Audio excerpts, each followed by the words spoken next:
Welcome back to another technical deep dive here in the debug zone. Today, we're tackling a big question and breaking it down with insights from other users.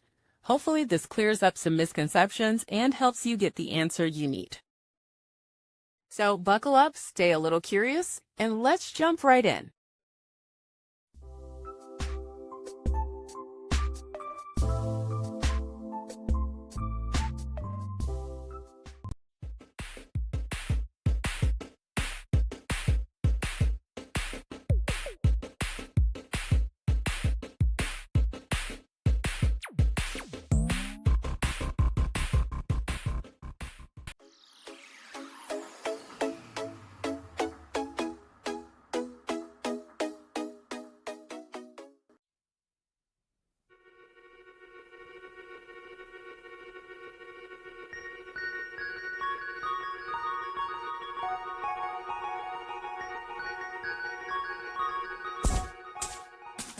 And that's a wrap.